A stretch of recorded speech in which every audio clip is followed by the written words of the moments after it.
Hello बच्चों, biology में आप लोग फिर से वही टॉपिक प्लांट टिश्यू कल्चर जो हम कंटिन्यू कर रहे हैं, उसी प्लांट टिश्यू कल्चर में अब हम पढ़ रहे हैं हैप्लॉइड कल्चर, जिसे कहते हैं एंथर कल्चर या फिर कहते हैं पोलन ग्रेन कल्चर।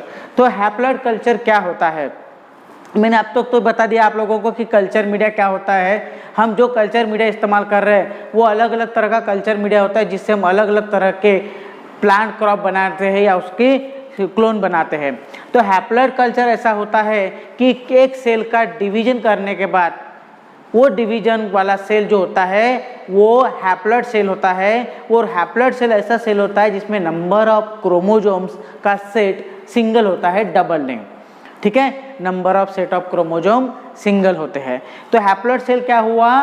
तो हैप्लॉइड ऐसा सेल होता है जिसमें नंबर ऑफ क्रोमोसोम हाफ होते हैं या number of set of chromosome एक ही होता है, उसमें डबल नहीं होते। तो ये होता है हैप्लॉइड का। तो ऐसा अगर हम कल्चर तैयार कर रहे हैं जिसमें हम हैप्लॉइड सेल ले रहे हैं और हैप्लॉइड सेल का बाद में हम इस्तेमाल कर सकते हैं, जिसको हम डिप्लॉइड भी बना सकते हैं, सीडलेस फ्रूट बना सकते हैं। तो हैप्लॉइड का इस्तेमाल इसीलिए होता है। एक तो यह है कि इसमें नंबर ऑफ क्रोमोसोम कम होते हैं, जिसकी वजह से हम क्या कर सकते हैं, इसके नंबर ऑफ क्रोमोसोम बढ़ाने के लिए किसी और प्लांट के क्रोमोसोम्स में ऐड करके इसका जेनेटिकल स्ट्रक्चर ही चेंज कर सकते हैं। इसका मतलब डायरेक्टली हम उसे म्यूटेशन कर सकते हैं। तो म्यूटेशन करके भी हम एक नया टाइप का क्रॉप, नया टाइप का प्लांट ला सकते हैं। इसलिए हैप्लॉइड का सबसे ज़्यादा बेनिफिशियल वो होता है कि नंबर ऑफ क्रोमोसोम कम होने की वजह से हम दूसरे क्रोमोसोम्स में ऐड करके इसका जेनेटिक म्यूटेशन कर सकते हैं। तो यहाँ पे कुछ डेफिनेशन दी है, तो चलो हम वो डेफिनेशन वन बाय वन देखते हैं बच्चों। तो बच्चों देखो, when anther of plant species are cultured in a suitable medium produce haploid plant are called anther culture. When anther of plant species are cultured in a suitable medium produce haploid plant are called anther culture. This technique, वो ये वाली technique India में पहली बार 1964 में इस्तेमाल हुई थी, जिसमें धतूरा के प्लांट को लेकर ये बनाई गई थी, जिसका धतूरा का हैप्लॉइड प्लांट तैयार किया गया था। और जिस साइंटिस्ट ने किया था उन साइंटिस्ट का नाम है Guha and Maheshwari. This technique was first use in the India to produce haploid plant of Datura by Guha and Maheshwari in 1964। 1964 में गुआ और माहेश्वरी नाम के दो साइंटिस्ट लोगों ने ये टेक्निक का इस्तेमाल किया था। इंडिया में पहली बार इस टेक्निक का इस्तेमाल उन्होंने धतूरा के प्लांट पर करके धतूरा का हैप्लॉइड प्लांट तैयार किया था। तो ये हो गए एंथर कल्चर, हैप्लॉइड कल्चर या फिर पोलन ग्रेन कल्चर, जिसमें हम क्या कर रहे हैं, सिंगल सेट ऑफ क्रोमोसोम वाला सेल ले रहे हैं, मतलब हैप्लॉइड सेल ले रहे हैं, और उसकी वजह से नया प्लांट, डिप्लॉइड प्लांट भी हम बना सकते हैं, या फिर उसका जेनेटिक म्यूटेशन भी कर सकते हैं, या फिर हम सीडलेस फ्रूट भी बना सकते हैं। ठीक है बच्चों, अब नेक्स्ट हम चलते हैं डेफिनेशन ऑफ गमीटोक्लोनल वेरिएशन। जैसे अगर हम कोई हैप्लॉइड प्लांट बना रहे हैं तो उसमें वेरिएशन आना बहुत जरूरी है, क्यों हो भी सकता है, क्योंकि हैप्लॉइड ऐसा होता है जिसमें number of set of chromosome कम होने की वजह से उसमें बहुत कुछ चेंजेस होता है, जिसकी वजह से हमें वेरिएशन इन द प्लांट्स मिलता है या क्रॉप मिलता है। तो androgenic haploid plant are some variation are called gametoclonal variation. जो एंड्रोजेनिक हैप्लॉइड प्लांट होते हैं उसमें कुछ अलग तरह के वेरिएशंस पाए जाते हैं, तो उसी को बोला है गमीटोक्लोनल वेरिएशन। गमीटोक्लोनल वेरिएशन मतलब जो प्लांट करते वक्त, तैयार करते वक्त, नया बनाते वक्त एंड्रोजेनिक हैप्लॉइड प्लांट में कुछ तरह के वेरिएशन फॉर्म हो जाते हैं। एंड्रोजेनिक हैप्लॉइड प्लांट में कुछ अलग तरह के वेरिएशन फॉर्म हो जाते हैं, वो वेरिएशन को ही बोला है गमीटोक्लोनल वेरिएशन। ठीक है, अब हमारा उसमें है यूजेस ऑफ हैप्लॉइड प्लांट। तो हैप्लॉइड प्लांट के क्या यूजेस हो सकते हैं? तो पहला मैंने आपको बताया था कि it consist they have a single set of chromosome. उनमें क्या होता है, सिंगल सेट ऑफ क्रोमोसोम होता है। तो सो चेंज और mutation can be detected in haploid. हम उसको चेंज भी कर सकते हैं या उसका म्यूटेशन भी आराम से कर सकते हैं। किसमें? हैप्लॉइड प्लांट में। दूसरा है these haploid plants are used to produce homozygous diploids. ये हैप्लॉइड प्लांट से हम क्या कर सकते हैं, होमोजाइगस डिप्लॉइड बना सकते हैं, क्योंकि नंबर ऑफ क्रोमोसोम बढ़ा सकते हैं, डबल कर सकते हैं, तो डिप्लॉइड प्लांट हमें मिल सकता है। बाय कौन सी मेथड से? कॉल्चिन ट्रीटमेंट से। बाय कौन सी method? Colchicine treatment. These haploids are used to produce homozygous diploid by colchicine treatment. तीसरा इसका फायदा यह है कि जो न्यू डेवलपिंग वेराइटी प्लांट बनाने की जो प्रोसीजर होती है उसमें लगने वाला जो टाइम होता है वो हम कम कर सकते हैं। किसकी वजह से? हैप्लॉइड प्लांट की वजह से। समझ में आ गया? जैसे अगर हम डिप्लॉइड प्लांट लेते हैं तो डिप्लॉइड प्लांट में हमें न्यू वेराइटी या वेराइटी जो बनानी होती है वो करने के लिए हमें बहुत वक्त लगता है, क्योंकि हैप्लॉइड प्लांट में number of set of chromosome पूरे होते हैं, 1 नहीं होते, 2 होते हैं, तो इनको डिवाइड करके इनका अलग क्रोमोसोम सेट बनाने के लिए थोड़ा वक्त लगता है, तो कई जनरेशन निकल जाती है और ये जनरेशन निकलते निकलते 10 साल लग सकते हैं, ज़्यादा भी लग सकते हैं। लेकिन हैप्लॉइड प्लांट में बेनिफिशियल ये होता है कि number of set of chromosome कम होने की वजह से हम जो नंबर ऑफ क्रोमोसोम उसमें ऐड डाले करेंगे उसी क्रोमोसोम का वेरिएशन हमें जल्दी मिल जाएगा। तो हो सकता है वो 10 जनरेशन ना हो, पहले या दूसरी जनरेशन में मिल जाए, तो इसकी वजह से उसको लगने वाला जो टाइम पीरियड होता है वो कम हो जाएगा। अगर सपोज हमें डिप्लॉइड प्लांट के लिए 10 साल के ऊपर लग रहे तो हैप्लॉइड प्लांट का न्यू वेराइटीज बनाने में हमें 5 साल तक लग सकता है, तो ये इसमें क्या हो जाता है, वो टाइम पीरियड कम हो जाएगा जो हमें न्यू वेराइटीज बनाने में आती है। ठीक है, तो अब देखिए हमने क्या क्या देखे, हैप्लॉइड कल्चर देखे। हैप्लॉइड मतलब वो जिसमें number of set of chromosome half होते हैं, आधे होते हैं और वो सिंगल सेल से डिवीजन लेके आया हुआ रहता है। ठीक है, इसको हम एंथर कल्चर भी बोल सकते हैं। जब anther of plant species are cultured in the suitable medium produce haploid plant is called as the anther culture। ये पहली बार इंडिया में यूज हुआ था 1964 में। किसने किया था? गोवा और माहेश्वरी में। और androgenic haploid plants are some variations is called और कॉल्ड गमीटोक्लोनल वेरिएशन। उसके बाद यहाँ पे 3 उसके यूजफुल है। एक तो उसे number of set of chromosome कम है, इसलिए इसको हम क्या कर सकते हैं, चेंज कर सकते हैं, इसका म्यूटेशन कर सकते हैं। दूसरा है haploid use to produce homozygous plant by colchicine treatment, और इसमें लगने वाला टाइम पीरियड भी हम कम कर सकते हैं। अब हमारा नेक्स्ट पॉइंट है organ culture.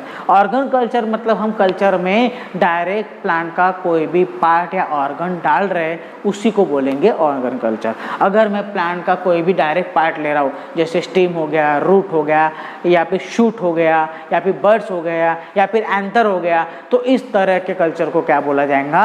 Organ culture. Culture of the isolated plant organ such as anther, root, bud, shoot is known as the organ culture. तो समझ गया बच्चों? तो ऑर्गन कल्चर मतलब क्या? ऐसा कल्चर मीडिया जिसमें हम प्लांट के डायरेक्ट पार्ट डाल रहे, जैसे क्या हो गया, एंथर हो गया, बर्ड्स हो गया, शूट हो गया, या फिर रूट्स हो गया, तो इसे हम क्या बोलेंगे? Organ culture. तो ये हो गया अपना छोटा सा पॉइंट, आप इसे नोट डाउन कर लीजिए बच्चों। अब हमारा नेक्स्ट पॉइंट है सोमैटिक हाइब्रिडाइजेशन। ये बहुत इंपॉर्टेंट पॉइंट है, क्योंकि सोमैटिक हाइब्रिडाइजेशन से कई तरह के न्यू वेराइटी, न्यू प्लांट मिलते हैं, जिसमें हम अलग अलग 2 स्पेसीज का क्रॉस करके एक न्यू वेराइटी फॉर्म कर सकते हैं। उसे बोला है सोमैटिक हाइब्रिडाइजेशन। सोमैटिक हाइब्रिडाइजेशन की हेल्प की मदद से एक नया तरह का नया प्लांट प्रोड्यूस कर सकते हैं। देखिए, the process of production of somatic hybrids is called somatic hybridization. The process of production of somatic hybrids is called somatic hybridization. It formed by fusion of somatic cells of 2 varieties or 2 species. It formed by fusion of 2 somatic cells of 2 varieties or species. Cell wall less plant cell is called protoplast। अब आगे का point है, मैं आपको समझाता हूँ, पहले हम पढ़ लेते हैं। Cell wall less plant cell is called protoplast and protoplast of plant cell fuses with each other called protoplast culture. अब कैसे, पहले मैं बताता हूँ। सोमैटिक हाइब्रिडाइजेशन मतलब सिंपल मैं पहले ये बता देता हूँ कि सोमैटिक हाइब्रिडाइजेशन मतलब 2 अलग स्पेसीज का फ्यूजन करना। ठीक है, 2 अलग स्पेसीज का। एग्जाम्पल के तौर पे अगर हम देखेंगे तो पोटैटो और टोमेटो, ये अलग अलग स्पेसीज हो गए। पोटैटो अलग हो गया, टोमेटो अलग हो गया, टोमेटो अलग हो गया, ब्रिंजल अलग हो गया। तो ये अलग अलग 2 स्पेसीज का नई वेराइटी क्रॉस करके नई वेराइटी प्रोड्यूस करना, उसे बोलेंगे सोमैटिक हाइब्रिडाइजेशन। 2 अलग अलग स्पेसीज को क्रॉस करके नई वेराइटी बनाना, उसे बोलेंगे सोमैटिक हाइब्रिडाइजेशन। अब इसमें कैसे करते हैं प्रोसेस? तो पहले 2 सेल लेंगे, 2 अलग अलग स्पेसीज के सेल लेंगे। अब एग्जाम्पल के तौर पे हम पोटैटो और टोमेटो इनको कंसिडर करते हैं। मेरे पास एक हाथ में पोटैटो का सेल है और एक हाथ में टोमेटो का सेल है। दोनों प्लांट के सेल मेरे पास अवेलेबल है।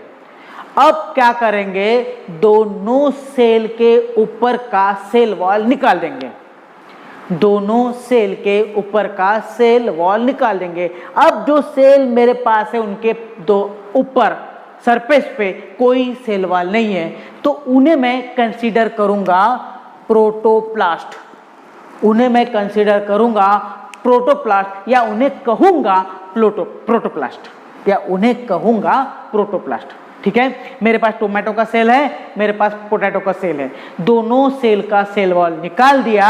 अब मेरे पास क्या है, ऐसा सेल है जिसमें सेल वॉल नहीं है, उसे मैं कह रहा हूं protoplast. The cell wall less plant cell is called protoplast. ऐसा प्लांट सेल जिसमें सेल वॉल लेस है, नहीं है, वो हो गया प्रोटोप्लास्ट। ठीक है, आपको पता है जितने भी प्लांट सेल्स आते हैं उन सभी को सेल वॉल होता है, और सेल वॉल होने की वजह से ही उनका एक रिजिड स्ट्रक्चर बनता है, रफ स्ट्रक्चर बनता है, हार्ड सरफेस बनता है। ठीक है, सेल वॉल क्या करता है, प्लांट को हार्ड सरफेस देता है, रिजिड शेप देता है। तो अगर हम सेल वॉल निकाल दिए, अब जो सेल हमारे पास है वो हो गया प्रोटोप्लास्ट। ऐसे प्रोटोप्लास्ट को हम कल्चर कर रहे हैं, ऐसे प्रोटोप्लास्ट को हम कल्चर कर रहे हैं, और कल्चर करते वक्त हम दो सेल वॉल लेस सेल को क्या कर रहे हैं, क्रॉस कर रहे हैं, और क्रॉस करने के बाद हम जो प्लांट बना रहे हैं उस प्लांट को हम बोलेंगे सोमैटिक हाइब्रिडाइजेशन। क्या बोलेंगे, सोमैटिक हाइब्रिडाइजेशन। यहां तक समझ में आ गया। मैंने क्या किया, दो प्लांट लिए, कौन सा, एक टोमेटो लिया और एक पोटैटो लिया, दो अलग अलग प्लांट, दोनों अलग स्पीसीज है जिनका कोई तालमेल नहीं है। अब एक सेल में ले रहा हूं जिसका सेल वॉल मैंने निकाल दिया, दूसरे का सेल ले रहा हूं उसका भी सेल वॉल मैंने निकाल दिया, और दोनों को कल्चर मीडिया में मैं कल्टीवेट करके उनको कंबाइन कर रहा हूं, क्रॉस कर रहा हूं, और उससे मैं नई वेराइटी बना रहा हूं। तो उसे मैं क्या बोलूंगा, सोमैटिक हाइब्रिडाइजेशन। क्या बोलूंगा, सोमैटिक हाइब्रिडाइजेशन। तो फिर से अपन डेफिनेशन देखते हैं कि डेफिनेशन में the process of production of somatic hybrids is called somatic hybridization. Process of production of somatic hybrid. It formed by fusion of somatic cells. Formed by fusion of somatic cells of two varieties or species. Two varieties or two species. Two varieties और two species. जैसे potato, जैसे tomato. ठीक है, जैसे potato और जैसे tomato. ठीक है, अब इस प्रोटोप्लास्ट को क्या करना है, कल्चर करना है। The protoplast of plant cells fuses with each other called protoplast culture. इन दोनों को एक कल्चर में डाल के इनको फ्यूज कर रहे हैं, उससे बोलेंगे प्रोटोप्लास्ट कल्चर, उसे बोलेंगे प्रोटोप्लास्ट कल्चर। समझ में आ गया। प्रोटोप्लास्ट क्या है, सेल वॉल नहीं है ऐसा सेल, और प्रोटोप्लास्ट कल्चर क्या है, जिसमें सेल वॉल नहीं है, ऐसे दो अलग स्पीशीज के सेल को क्रॉस कर रहे, फ्यूजन कर रहे हैं, वो हो गया प्रोटोप्लास्ट कल्चर। और इस पूरे मेथड को, पूरे प्रोसेस को हम क्या बोल रहे हैं, सोमैटिक हाइब्रिडाइजेशन। क्या बोल रहे हैं, सोमैटिक हाइब्रिडाइजेशन। अब इसके यूजेस क्या है, पहले तो हम इसके एग्जाम्पल देखते हैं। अभी मैंने आपको एक एग्जाम्पल दिया, ठीक है, कौन सा, पोटैटो का, टोमेटो का। इन दोनों का सोमैटिक हाइब्रिडाइजेशन करके जो नया प्लांट मिला उसे नाम दिए पोमैटो। क्या नाम दिए, pomato. Pomato is the somatic hybrid between potato and tomato. Pomato is somatic hybrid between potato and tomato. Next is the बोमैटो। Next is the बोमैटो। Bomato is the somatic hybrid between brinjal and tomato. It's a somatic hybrid between brinjal and tomato. Name is the bomato. Bomato और ये bomato. ठीक है, अब इसके advantages क्या है, advantages बहुत important है।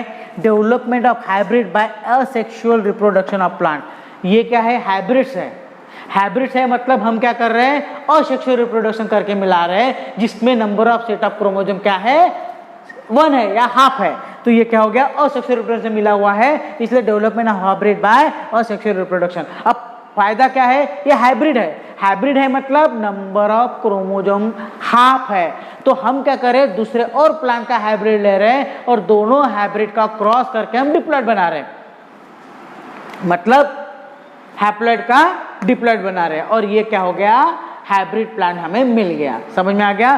तो number of set of chromosome कम है, इसका दोनों को मिला के हमने क्या किया, नया हाइब्रिड बनाया। Development of new crop plant, example pomato, and production of useful allopolyploidy. Allopolyploidy मतलब, पॉलीप्लाइडी मतलब क्या होता है, number of set of chromosomes ज्यादा होना, number of set of chromosome ज्यादा होना, उसे कहते हैं पॉलीप्लॉइडी। तो प्रोडक्शन कर सकते हैं हम पॉलीप्लॉइडी का, जिससे नए वेराइटी ऑफ कैरेक्टर्स, नए जेनेटिक कैरेक्टर्स में आ जाएंगे और एक नया प्लांट हमें मिल जाएगा। तो this is the useful of और एडवांटेजेस ऑफ सोमैटिक हाइब्रिडाइजेशन। ठीक है, क्या असेक्सुअल रिप्रोडक्शन हम हाइब्रिड मिला रहे हैं, क्योंकि हैप्लॉइड है उसको हम क्या कर रहे हैं, असेक्सुअल रिप्रोडक्शन मिला रहे हैं।